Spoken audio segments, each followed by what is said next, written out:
परिवार में मनीष और उसकी पत्नी लता अपने बड़े बेटे संजय और छोटे बेटे बंटी के साथ खुशी खुशी रह रहे थे। एक दिन की बात है जब बारिश रुकने का नाम ही नहीं ले रही थी। बंटी, ये तुम क्या कर रहे हो?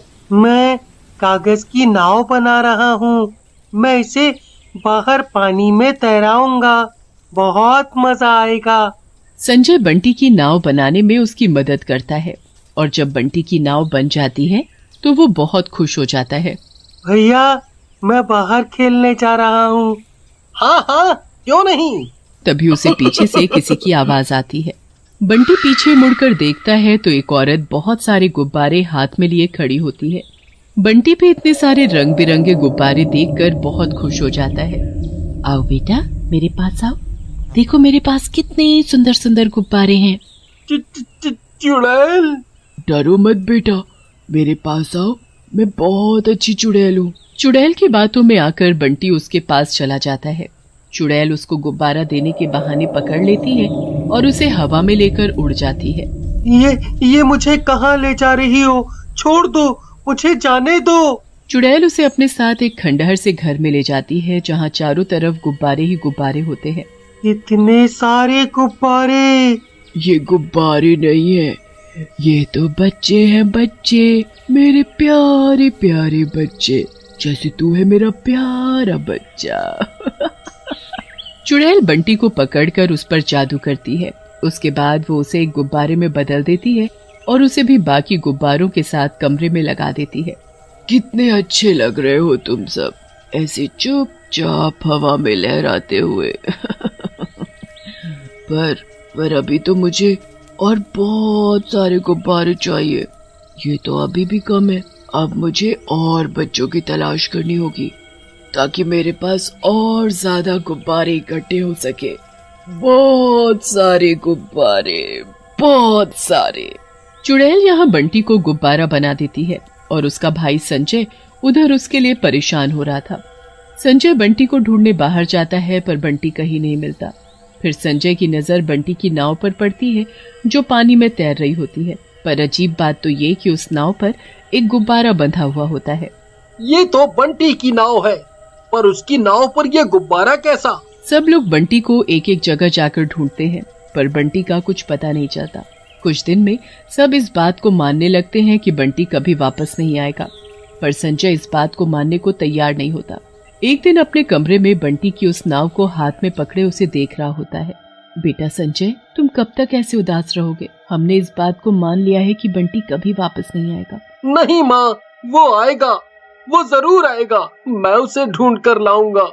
एक दिन स्कूल की छुट्टियां पड़ जाती हैं। अगले दिन से सब लोग रोज पार्क में मिलते हैं और खूब खेलते हैं। एक दिन जब सब लोग पार्क में फुटबॉल खेल रहे होते हैं तो फुटबॉल बहुत दूर पहुंच जाती है। ओहो, अब कौन लेकर आएगा फुटबॉल इतनी दूर से? राहुल, तुझे ही जाना पड़ेगा क्योंकि तूने ही उसे इतनी दूर पहुंचाया है। हाँ हाँ ठीक है। राहुल आगे झाड़ियों में जाकर फुटबॉल ढूंढने लगता है।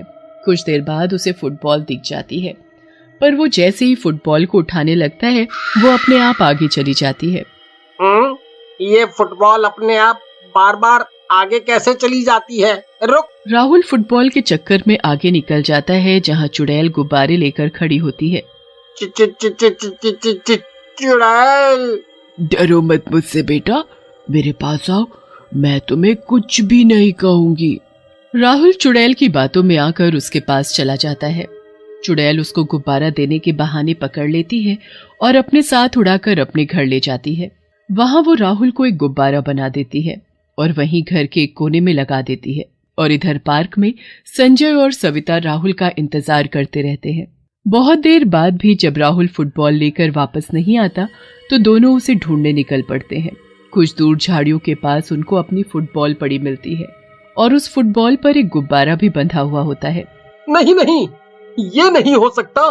क्या हुआ संजय? ठीक ऐसा ही हुआ था मेरे छोटे भाई बंटी के साथ। वो भी एक दिन अचानक ऐसे ही गायब हो गया था और जिस जगह से वो गायब हुआ था वहाँ ऐसा ही एक गुब्बारा था। क्या? ये तुम क्या बोल रहे हो? मैं सच बोल रहा हूँ सविता, राहुल के साथ भी वही हुआ है और जाने कितने बच्चों के साथ ऐसा हुआ होगा। हमें इसके पीछे की सच्चाई का पता लगाना ही होगा।